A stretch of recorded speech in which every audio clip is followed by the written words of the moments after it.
What's up, everybody, and welcome back to Fireside Giants. I'm your host, Anthony Rivardo, and today have another special guest joining me here on the channel, Mark Hall of Mark Hall Enterprises, a defensive line trainer and coach who's been working with Dexter Lawrence, the best in the game. Sexy Dexy, every Giants player or Giants fan's favorite player on the defensive side of the ball. He's been working with him, training this offseason, helping him get better. Mark, thanks so much for joining me. Really excited to talk some football with you. Man, thank you for having me for sure, man. For sure. Let's get to it. Let's do it. So you said that you've been working with Dexter for 3 off seasons now? No, so I've actually been working with Dexter since his second year in the league. Oh, So nice. it's a Very funny nice. story. I started out working with one of his teammates here at Clemson, Cleveland Farrell, and Cleveland introduced me to Dexter, and we actually met up that 2020 season, but right the day after the Super Bowl, we were all in Miami. That's when the Niners went to the Super Bowl in Miami against the Chiefs, and I was working with a guy on the Niners team, and we were scheduled to work out right after. So the pandemic broke off. They came and picked me up the next day after the Super Bowl, and we wind up getting stuck down in South Florida for 18 weeks. So that's back in 2020. So I've been with him since 2020. Very nice. And, over the years, Dexter Lawrence entered the league and he was one player then, but he's a whole nother player now, right? He's in the upper echelon. He's among the top defensive linemen in the NFL, widely regarded as one of the elite players. And a part of that transition from going from a good player to an elite player, we did see a position change from him several years ago, right? In terms of where he primarily aligned on the defensive line. What insight do you have in that? How has that maybe transformed his game or allowed him to perform at a higher level, moving over to that nose tackle position where he's aligned right over the center? To me, I feel like Dexter can play the three as well as the one, but I think by him being at the one position with his size, his length, his power, his twitching, his quickness, and his ability to use his hands independently has helped him a lot. And a lot of that's with his mentality as well. He just has that attitude of dominance where he's just not going to allow one guy to block him. He has that attitude where he's not going to allow the play to detect or limit what he can do. It's a big part of that. But him moving to the one, man, it was the one technique at that time was a position where there just wasn't a whole bunch of guys that were dominating at that position. So once he got there, he understood what the task was. He understood that, of course, at the one, you're going to get a lot of doubles. You're going to be facing some of the best centers in the league, like Kelsey when he first started out, week in, week out. So I think his attitude was, I want to be sharp on my D-line IQ. I want to make sure that I'm approaching every angle and situation with the will to win, and that's one of the biggest things is this his willpower. His D-line IQ has increased tremendously in regards to knowing what to do based on formation, alignment, limitations of alignment, and stuff like that. So it was really on Dex, man. I feel like Dex can play the three, the 2-eye, the 4-eye. I mean, even in some situations the 5 technique. So I don't think he's limited. I just think that down there he just has that attitude of dominance. I got this one-on-one situation. And if you ever seen his alignment, he has that credit card alignment where if you're not snapping that ball and getting out of there fast with power and angles, he's gonna get to you pretty quick, man. That's just one of those generational player type things that he has going on. You know what I'm saying? Yeah, and I love that term for him, generational player, because he truly has established himself as one of these elite guys in this league who can dominate anybody on any given rep, as you mentioned. But before we continue conversating about, Dexter Lawrence and some of the Giants defensive linemen, I want to hear more about you, what you do to help these players grow behind the scenes, how you keep them training hard and in shape, and, what your process is as a private defensive line coach and trainer behind the scenes. How did you get started in that? And, what has been the progression of that? I played defensive line myself. I played defensive end, high school, junior college player. Then I transferred to Grambling State University where I played there 2 years. Was a pretty decent player. Had the opportunity once I graduated to become a coach. Started out, as a assistant strength and conditioning coach, then was the head strength and conditioning coach, and then moved on to working with the D line. So I've been doing it now, almost 22, 23 years. Well, a little bit longer than that. Privately, I've been doing it for since '05. Moved to Atlanta in '05. Didn't really want to work for anyone at that time, so I, just started working with athletes here and there, and they weren't all just defensive linemen back then. It was kind of like any situation I could get to make some money type deal. you know, was out in a good facility that I had. I was out there in Alpharetta, and I met an agent, man, and he put me on a great player named Mark Anderson. Mark played for the University of Alabama and got drafted by the Bears. 6'5" guy, 255, 4'5" guy, 40-inch vertical, man. So I started out with one hell of a specimen in regards to like being able to teach certain things that people say I couldn't do back then. So started there, man, just stuck with it over the years. I want to live in Atlanta for 10 years, working with, Calvin Shepard, who is the defensive coordinator right now of the Detroit Lions, and Marcel Darius, and just different guys like that, man. Wanted to, over the years, like that 10-year span, but kind of wanted to get into a bigger market. So I wound up moving to Houston in 2014 because I knew that market for football was just incredible, man. And I got out there, and man, sky was the limit. It was in a great facility out on the outskirts of Houston called Katy, and just started working with, had all kind of guys coming out there, man, and working with me. But once again, I knew I wanted more, so I started going to the West Coast. I live in Vegas right now, actually. But I started going to California. Had a great player I was working with out there named Eric Armstead, who kind of introduced me to the California market. Worked with him for years, man. One of the best guys I've worked with. He's a 6'8" guy. At that time, he was 300. He's like 290 now. Very good technician. A lot of D-line IQ effort. Wound up having some really good years out there. And getting some big paydays, because that's definitely what I'm all about. I'm trying to get the guys that I know want to get big paydays, that want to make Pro Bowls. And I have this saying, sacks, Pro Bowls, and paydays. That's kind of my logo and how I do things, because that's what I'm in it for, man. I want guys to be extremely successful, because the amount of work that we put in, that's all we settle for. So, again, and then that's how I kind of met Cleveland. I used to stay, which is Dexter's friend, stay involved with him when he was here at Clemson, and talking to him on the phone before he came out.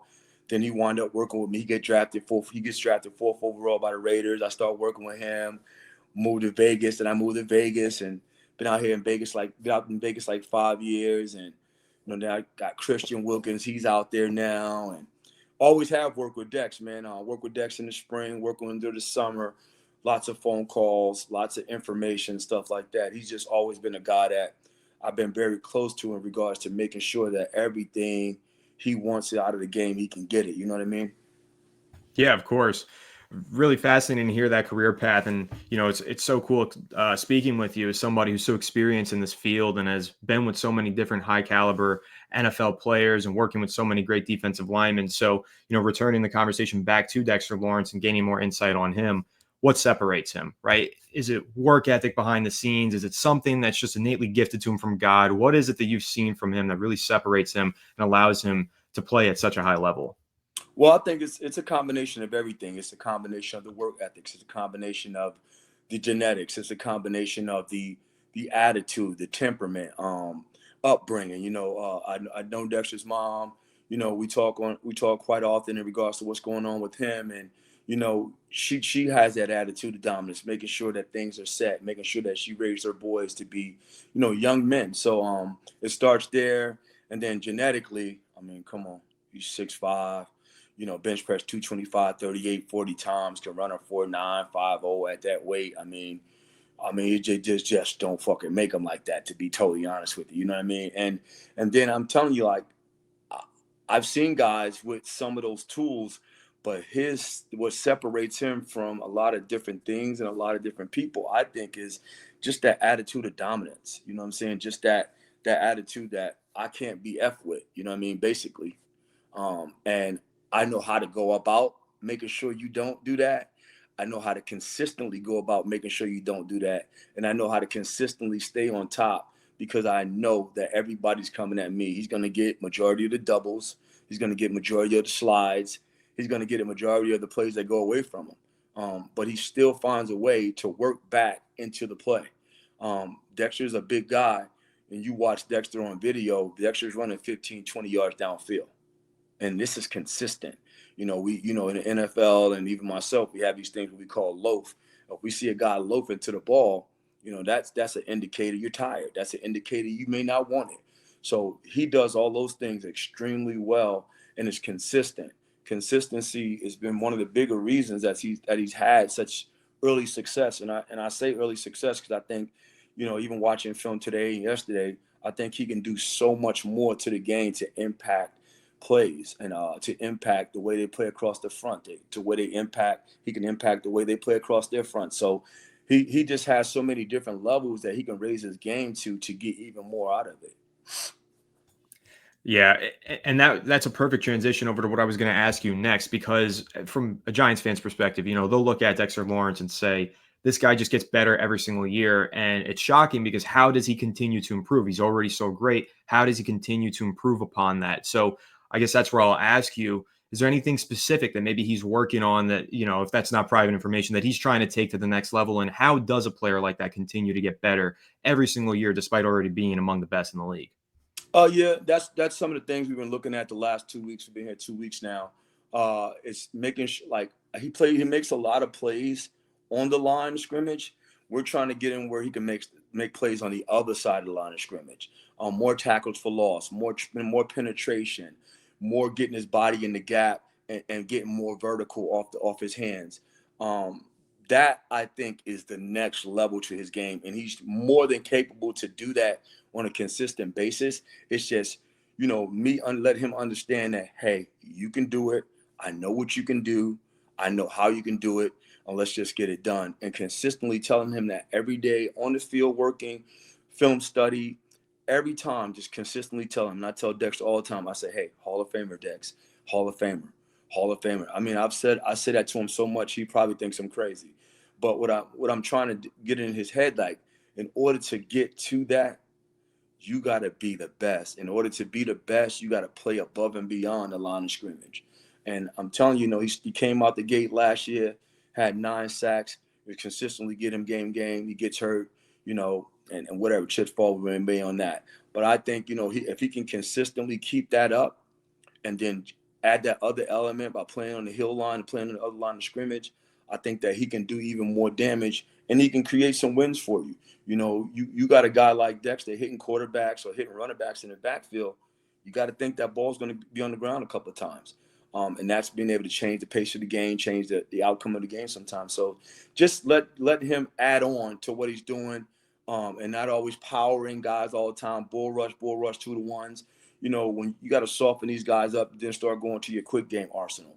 So just different things for him to throw off timing, different ways for him to use his body.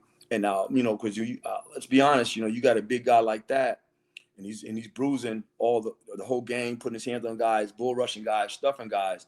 That fourth quarter comes around, he's going to be a little tired.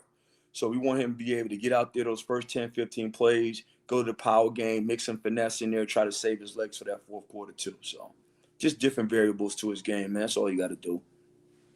Absolutely. And I'm sure it's beneficial for him to have a great trainer helping him focus on the different areas of his game and go from there and continue to build upon it. But I saw on social media, of course, you've been training with Dexter Lawrence the past couple of weeks, but there was also a photo of you with Darius Alexander as well, rookie that the New York Giants drafted, number 65 overall. Giants fans are really excited about him. In fact, a lot of us didn't think he was going to be on the board at 65 overall, thought he was going to go higher. So a great talent that kind of fell into the Giants' lap. So have you done any training with him, or was it just kind of like a first impression, get to know you kind of thing?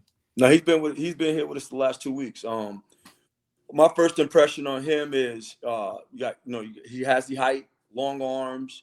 He has the body. He just needs to keep filling out. He's strong as heck. He can run. Got good footwork. His thing is just more of getting into the pro level of how he wants to line up. What's being thrown at him, the D-line IQ side. The hand, getting the hand off the grounds faster. You know what I'm saying? Getting to the lineman. No wasted movement. Staying on your angle. So all the things that you learn just at a higher level and be able to do things more consistent.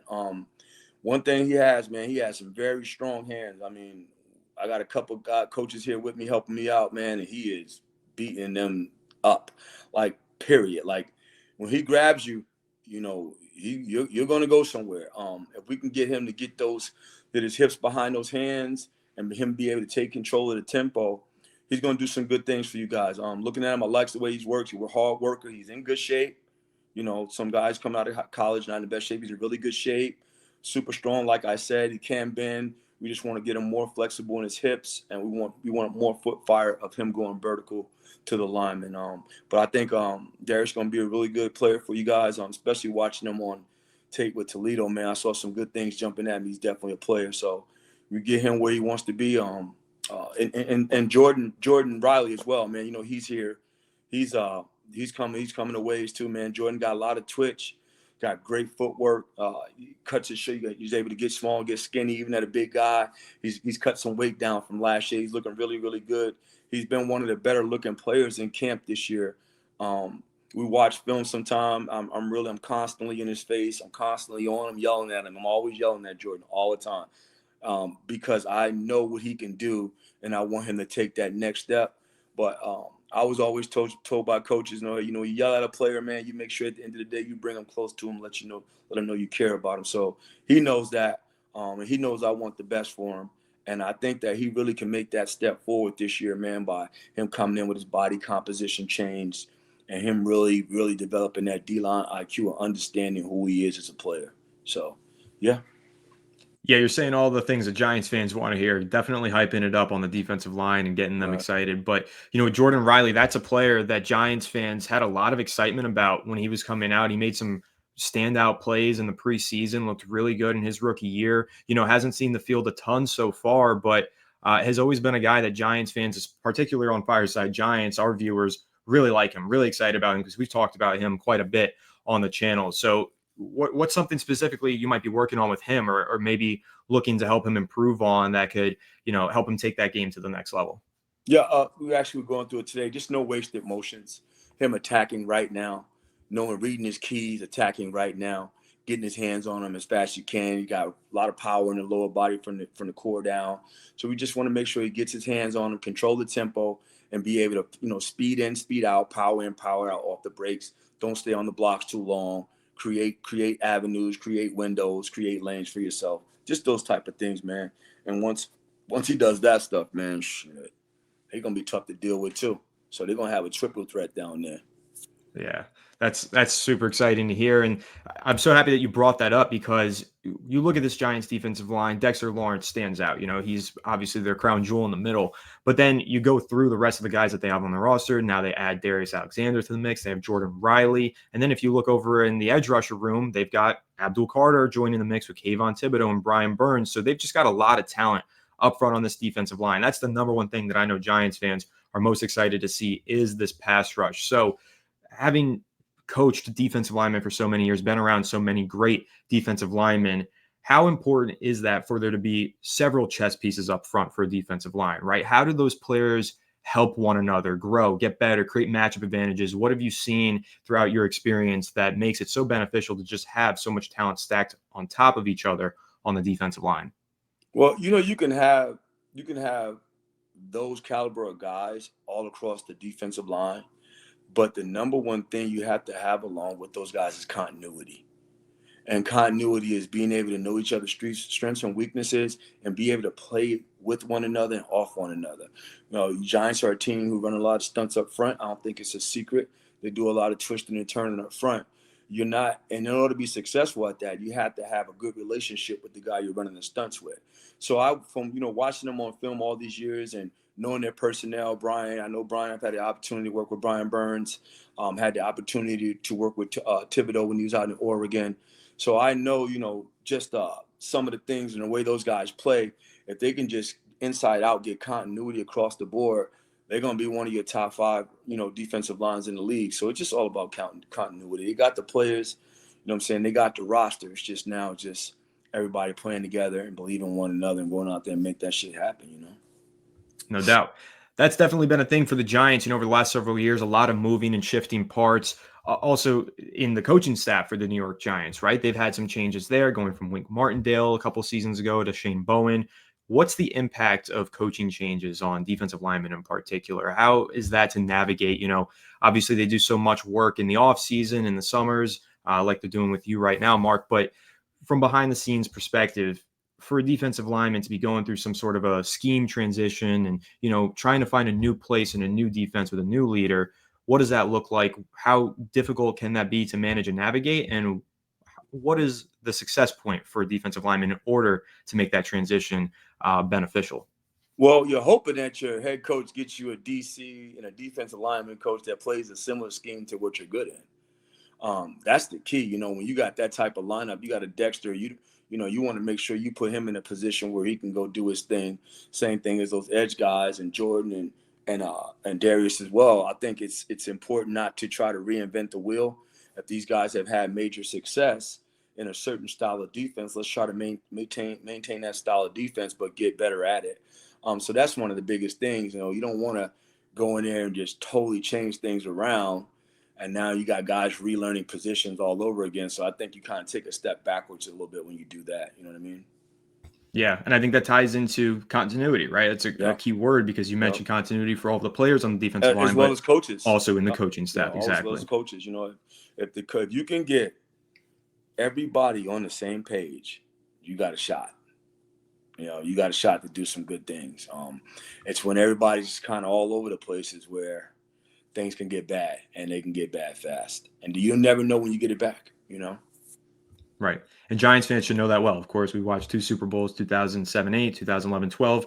Same core of defensive linemen sticking together, and that continuity was so crucial towards winning those championships. And of course, Giants fans, when they see a loaded defensive line in Big Blue, that's what they think about. They think about those old Super Bowl teams and bringing back that energy. So, as we get closer to the end of this interview and start to wrap it up, what are you looking at there with that identity that this defensive line might be bringing? Obviously, knowing some of those guys, obviously, you're speaking really highly of them, working with them, training with them. Again, Giants fans, they'll look back and think of identity of this team. And it feels like the Giants are reshaping, reforming, calling back to that identity now with this defensive line. How do you feel about that? And what are you seeing for Giants fans in that D-line room? Definitely going to be faster. I mean, if you look at the guys they have on the edge, if you look at the back and core and the guys they're drafting on the inside, they definitely look faster. A lot of youth. You know what I mean? Yeah, Dex may be the oldest player up front right now, right? He's only been in the league, but he's going into his 7th year. So they're gonna be youthful, they're gonna be fast, they're gonna be tall. I mean, they're tall. I mean, they have everything you need for success, like those old Giants team when they had Strahan and Pierre Paul and Canny and all those different guys. It's looking very similar to that. I think they're just faster. Now again, they go back to the word continuity. If you can get that speed to play together with all the talent, man, you got yourself something. So it's going to be on them, man. Basically, it's going to be on them how they want to do it and when they want to do it, and it's got to start right now. For sure. Exciting stuff. I definitely can't wait to see this defensive line take the field and start, powering through. Not the result that Giants fans wanted last season with the 3-14 season, but still have some core pieces. And like you said, they're young. It's a young Giants team. It's an up-and-coming Giants team. A lot of players still developing. So hoping to see them put all that talent together, continuity being key, and take that step forward this season. So back to you, not, talking about the Giants necessarily here. What do you look for in linemen? When you've got somebody who's joining your mix and joining in with you as a trainer and, calling for you and saying, hey, help me make myself a better player than I am right now. What's your process? What is that number one kind of mindset that you might take and hand off to a defensive lineman to help them be great? Superior work ethics. I'm around guys like Christian Wilkins, Cleveland Farrell, DeForest Buckner. These guys have superior work ethics. I mean, and I mean on another level. And Darius should tell you that the tempo that we work at is it's on another level. And the volume of work that we're doing in an hour and 20 minutes is on another level. So, just superior work ethics. I think that I've been blessed. A lot of the guys I get, they have all the physical tools. I don't even think they would be in position if they didn't. It's just superior work ethics in regards to nutrition, in regards to weight room, in regards to rehabilitation, in regards to regenerating the body, defensive line IQ. You know what I'm saying? Just that attitude of dominance, like we always talk about. Gotta love it. So we got a lot of Giants fans, older Giants fans who watch the team casually, big Giants fans. But then there's, of course, a lot of people who tune in. They're football players themselves, like they live, breathe, and play football. What's the piece of advice, if you have to give one piece of advice to maybe a young football player, high school, entering college, or middle school, entering high school even? What's the one piece of advice that you would hand off to a young defensive lineman that really wants to make football their life? Learn who you are as a player. Learn like what type of player you are. what you're really good at, what you're not, and try to work on those things that you're not really good at. And then when you implement the things that you are good at, implement them in the times that you need them. Um, Understand that this is not like the old days. This is pretty much a year-round game, so you have to train year-round. You have to be football year-round. You definitely have to be able to invest in yourself in regards to like how much you want to spend. Put some money to the side for your budget on what you want to spend for your off seasons every year, your nutrition. Whether it's your chef, your nutritionist, or your body work people, coaches, trainers, whoever you work with, be able to understand that your body is the most important asset that you have, and if that's not ready to go, then you're not available, and you're not available for the team. Then you're kind of hustling backwards. You know what I mean? So, just putting everything into it, man. Be committed. Know who you are as a player. Know what you want for yourself, and work on those things every year. Bottom line.